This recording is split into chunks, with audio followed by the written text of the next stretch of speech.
Hi friends, जय जगन्नाथ। आज आम तैयारी करबा ब्रेड पिज्जा। पिज्जा समस्तंकर पसंद। मात्र 10 मिनिट रे तैयारी करंतु पिला माननक पई भेज ब्रेड पिज्जा। यह तैयारी करबा बहुत ही सहज। यह को संध्या रे स्नैक्स भाबरे बा पिला माननकु स्कूल भी टिफिन रे देई परिबे। निश्चय ट्राई करि देखंतु। बाहर मिलुथुबा पिज्जा को भी भूली जिवे।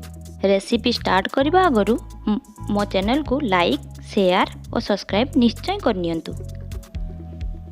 प्रथमे गोटे बाउल रे मु एमिति छोट छोट काटिकी गोटे बिलाती को नहीं नौछि। ये होछि गोटे कैप्सिकम। मु ग्रीन कलर रो नैछि। मार्केट रे रेड येलो कलर रे भी कैप्सिकम मिलुछि। चाहिले कलरफुल देखा जिबा पई ताकू मध्ये यूज करि परिबे। एटा गोटे प्याज, याकू भी मु छोट छोट करिकी काटिकी नहीं नैछि। सब परिबा को मु छोट छोट करि काटिकी नैछि। स्पाइसी पाई मु नेउछि गोटे tablespoon red chilli flakes, गोटे टेबल स्पून ओरिगेनो नौछि। यह ऑप्शनल अछि किंतु यह यूज करले बहुत टेस्ट आस्ताय। ब्लैक पेपर मु हाफ टेबल स्पून नेली। एबे एथिरे लूण देउछि।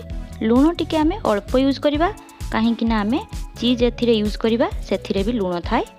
एबे आमे सब परिबा को भलो से मिक्स करिबा। आपण माने चाहिए एथिरे स्वीट कॉर्न भी यूज करि परिबे। मो पाखरे स्वीट कॉर्न नाही, सेति पई मु यूज कर नाही। एबे मु ब्रेड दुईटी स्लाइसेस नै नेछि। एहा ऊपर एबे पिज्जा सॉस लगै नेउछि। आपण मानको पाखरे पिज्जा सॉस नथिले सेजवान चटनी यूज करि परिबे। एहा मार्केट रु सहजरे पाई जिवे। आपण मानको पाखरे जदि एथिरु किछि न थाए ताहाले टोमाटो केचप भी यूज करि परिबे। एबे एहा ऊपर ग्रेटेड चीज को मु अल्प नेउछि।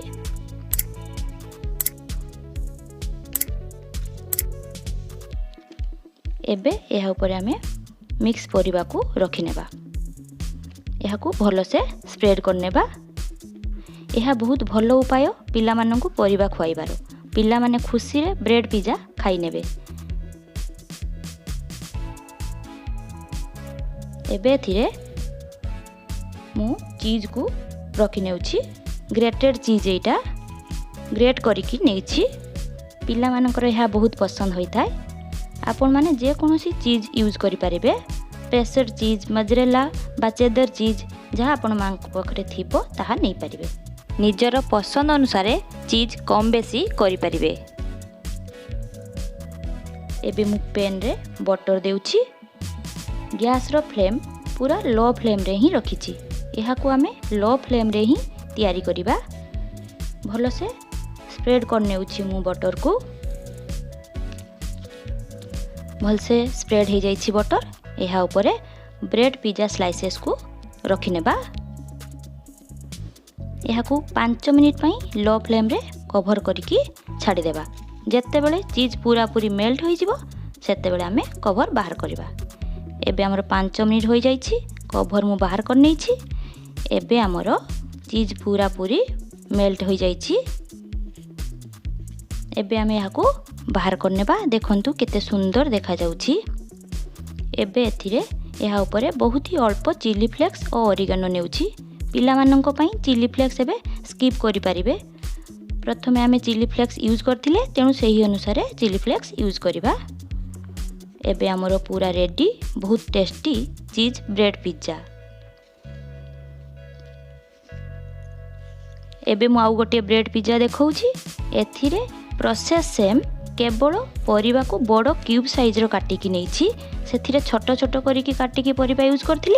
एथिरे परिबा बड़ साइज रो नेछि ताहले आउ टिके सुंदर देखा जाउछि।